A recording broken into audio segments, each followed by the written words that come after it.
बिस्मिल्लाहिर्रहमानिर्रहीम अस्सलामु अलैकुम वरहमतुल्लाहि वबरकातुहू। नाज़रीन, मशहूर कमांडर अहमद शाह मसूद के बेटे अहमद मसूद ने यह ऐलान किया है कि वो लड़ने के लिए तैयार हैं, वो तालिबान के आगे सरेंडर नहीं करेंगे।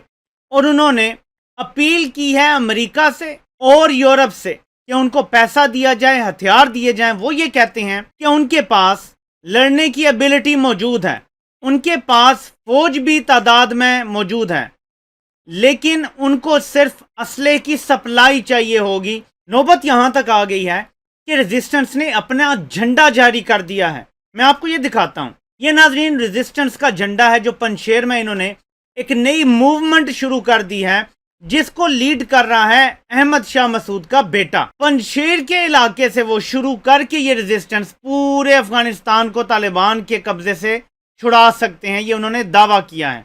दूसरी तरफ अमरुल्लाह साले मुसलसल बज़िद है इस बात पे कि वो अफगानिस्तान का जायज तौर पे, आईनी तौर पे, कानूनी तौर पे सदर बन चुका है। और वो ये दावा कर रहा है कि वो भी पंजशेर के इलाके में मौजूद है और वो भी रेजिस्टेंस दिखाएगा। और उसका ये दावा है कि वो अहमद मसूद के साथ मौजूद है और पंजशेर के इलाके से ही रेजिस्टेंस खड़ी होगी और तालिबान को यहाँ से बाहर निकाला जाएगा। उसकी लेटेस्ट ट्वीट में वो ये कहता है कि अफगानिस्तान बहुत बड़ा है, ना ISI इसको हड़प कर सकती है, ना तालिबान इसको गवर्न कर सकते हैं। ये इसने बात की है। लेकिन अहमद शाह मसूद का जो भाई है और अहमद मसूद का जो चचा है, इसने ये दावा किया है, अहमद वली मसूद इसका नाम है, कि इनका अमरुल्लाह साले से कोई ताल्लुक नहीं है। अमरुल्लाह साले को इन्होंने बिल्कुल डिसओन कर दिया है।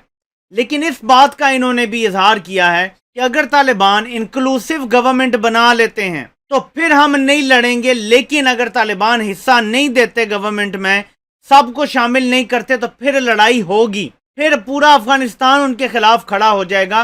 तो बुनियादी तौर पे फिर से वही सेटअप बनाने की कोशिश की जा रही है, जिसमें लड़ाई हो, झगड़ा हो, सिविल वॉर हो। मैं आपको थोड़ा सा दिखाना चाहता हूँ कि ये टेरेन कैसी है। चंद विजुअल्स और पिक्चर से आपको दिखाऊंगा, जिससे आपको समझ आ जाएगी कि पंजशेर का इलाका पहले भी तालिबान क्यों नहीं हासिल कर सके थे, और एक बार जो वहां मौजूद होता है उसके लिए दिफा करना क्यों आसान है।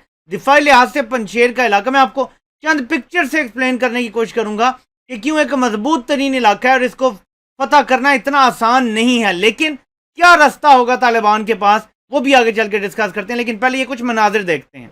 मैं कुछ तस्वीर आपको दिखाने जा रहा हूँ। ये मेरे पीछे आपको पहाड़ नजर आ रहे हैं, ये आप चेक करें। ये सब पंजशेर की तस्वीर है। ये इस किस्म का पहाड़ी इलाका है जो हर तरफ से पहाड़ों से घिरा हुआ है। आपको मेरे पीछे मुझे उम्मीद है कि नजर आ रहा होगा। इसमें वादियां हैं और पहाड़ हैं इस इलाके में, चारों तरफ से ये पहाड़ों से क्योंकि घिरा हुआ है, इस इलाके को आके बाहर से कॉन्कर करना बड़ा मुश्किल है। और जो ऑलरेडी वहां मौजूद हैं और जो दिफा कर रहे होते हैं, उनके लिए इसका दिफा करना इसलिए आसान है, उन्हें टेक्टिकल एडवांटेज मिल जाता है, उनको हायर पोजीशन मिल जाती है अपने आप को डिफेंड करने के लिए।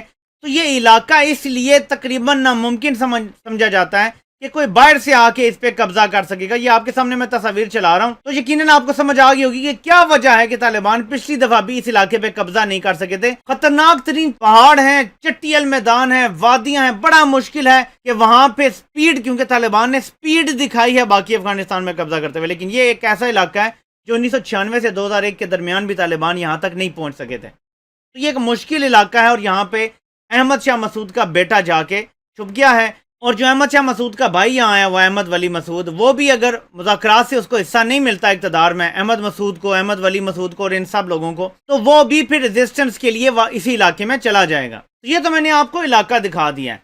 नाज़रीन, रशिया के फॉरेन मिनिस्टर सरगेई लावरोव ने यह कहा है कि पंजशेर के इलाके से रेजिस्टेंस शुरू होने जा रही है। अफगान मौजूदा जो फौज के कमांडर थे, बहुत सारे उनमें से भाग के पंजशेर के इलाके में चले गए हैं। बहुत ज्यादा तादाद बताई जा रही है, वीडियोज आ रही हैं वहां से, और एक लंबी कतार है लोगों की जो वहां पे पहुंच चुकी हैं। अब रास्ता क्या है इसका? दो रास्ते हैं जो मैं आपके सामने रखता हूं, जो मुमकिन तौर पे इस्तेमाल हो सकते हैं। एक ये कि जो इन्हें इक़्तिदार में हिस्सा चाहिए, जो इन्हें भी अपने हिस्से का इन्होंने गोश्त नोचना है, वो इन्हें नोचने के लिए दे दिया जाए। वो सर्टेन इलाका मांगेंगे या इक़्तिदार में जिस किस्म की भी वो शेयरिंग चाहेंगे, वो इनको तालिबान को इनके साथ शेयर करना पड़ेगा, इनको देनी पड़ेगी। जो भी वहां पे जिनके पास पावर है, जिनके पास ग्रुप्स हैं, जिनके पास थोड़ी फौज है, उनको हिस्सा उनके मुताबिक देना पड़ेगा। सारे मुख्तलिफ एथनिक ग्रुप्स हैं, उन्हें हिस्सा देना पड़ेगा। अब ये तो नहीं हो सकता कि ऑल पश्तून आप बना दें یا کوئی اور قسم کی آپ بناتے ہیں، آپ کو سب کو حصہ دینا پڑے گا۔ ایک تو یہ طریقہ ہے، پرامن طریقے سے حل ہو سکتا ہے۔ احمد ولی مسعود نے یہ بات باقاعدہ پاکستان کے ٹیلی ویژن پہ کی ہے کہ اگر ہمیں اقتدار میں ہمارا فیئر شیئر مل جاتا ہے تو کوئی ریزسٹنس نہیں ہوگی۔ لیکن دوسرا طریقہ ہے، اگر طالبان کو لگتا ہے کہ یہ بیرونی قوتوں کے اعلی کار ہیں اور یہاں پہ خرابی پیدا کرنا چاہتے ہیں، تو پنشیر کا علاقہ گھرا ہوا بھی ہے، اس کو ٹیکٹیکلی بند کیا جا سکتا ہے ہر سائیڈ سے، کسی کو نہ اندر جانے دیا جائے نہ کسی کو باہر آنے دیا جائے، کیونکہ باقی سارے علاقے پہ طالبان قبضہ کر چکے ہیں۔ اور اگر سپلائی روک دی جائے تو کتنا عرصہ وہ رہیں گے، کتنا عرصہ ان کو فوڈ سپلائی رہے گی، باقی چیزوں کی جو ضرورت ہوتی ہے وہ کتنا عرصہ رہے گی۔ کچھ ہی عرصے میں وہ مجبور ہو جائیں گے یا تو آ کے لڑنے کے لیے پہاڑوں سے اتر کے، یا پھر انہیں سرنڈر کرنا پڑے گا۔ تو یہ بھی رستہ ہے جو اپنایا جا سکتا ہے، لیکن میں سمجھتا ہوں کہ اس وقت طالبان لڑائی کے موڈ میں نہیں ہیں، اور وہ چاہتے ہیں کہ سب سے مذاکرات کے ذریعے مسئلے حل کر لیے جائیں، اور پھر آہستہ آہستہ رول آف لا قائم کر کے جتنے بھی ڈسگرنٹڈ ایلیمنٹ ہیں اگر وہ نہیں سدھرتے تو پھر ان کو سیدھا کر لیا جائے گا بعد میں۔ اس ٹائم صورتحال یہ سمجھ آ رہی ہے۔ امریکی اسٹیٹ ڈپارٹمنٹ نے باقاعدہ اعلان کیا ہے کہ اشرف غنی ارریلیونٹ ہو چکا ہے، وہ بھاگ گیا تو اس کی ریلیونسی ختم ہو گئی ہے، افغانستان کی پالیٹکس میں اب اس کا کوئی حصہ نہیں ہے۔ اشرف غنی سے امریکہ شدید ناراض ہے، جو امریکہ حاصل کرنا چاہتا تھا وہ اشرف غنی نہیں ڈیلیور کر کے دے سکا آخر میں، کیونکہ اس کو اپنے پیسے کی پڑی تھی اور اپنی جان کی پڑی تھی، وہ بچا کے وہ فرار ہو گیا اور فیملی سمیت وہ جا کے UAE بیٹھ گیا۔ تو امریکہ نے اس پر سے بھی اپنا ہاتھ اٹھا دیا ہے۔ اب خبریں یہ آ رہی ہیں کہ بڑی طاقتیں ایک دوسرے سے رابطے میں ہیں، چین ہے، روس ہے، اور پھر آپ کو پتا ہے کہ ڈائریکٹ انڈائریکٹ رابطے امریکہ سے بھی ہیں، کہ جلد سے جلد اسٹیبلٹی کی طرف جایا جائے، نہ کہ یہاں پہ نئی سول وار شروع کروائی جائے۔ امریکہ پہ دباؤ ڈالا جا رہا ہے بڑی طاقتوں کی طرف سے۔ امریکہ بہت زیادہ دباؤ میں ہے، یہ آپ چیک کر سکتے ہیں۔ یہ ایک کارٹون ہے لیکن یہ امریکہ کا المیہ بیان کر رہا ہے کہ کیسے اس نے ظلم کیا ہے۔ جب امریکہ افغانستان میں داخل ہوا تو اس نے بمباری کی، تاریخ کی بدترین بمباری۔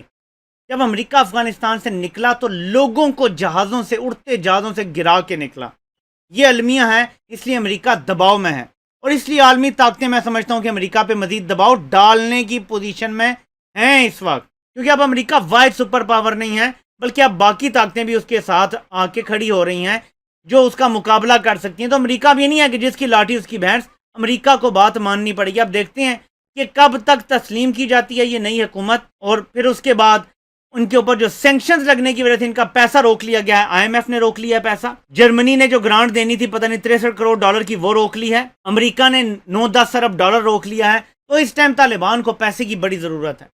اب دیکھنا یہ کہ وہ ڈپلومیسی کے ذریعے سب کو کنونس کر لیتے ہیں اور باقی طاقتیں ان کا ساتھ دیتی ہیں، یا انہیں چین اور روس پر ہی ریلائی کرنا پڑے گا زیادہ اس حوالے سے، تاکہ ان کی عوام ان سے متنفر نہ ہو جائے۔ یہ آنے والا وقت اب ہمیں بتائے گا کہ کیا اسٹریٹجی ہوتی ہے۔ آپ سے انشاءاللہ پھر ملاقات ہوتی ہے۔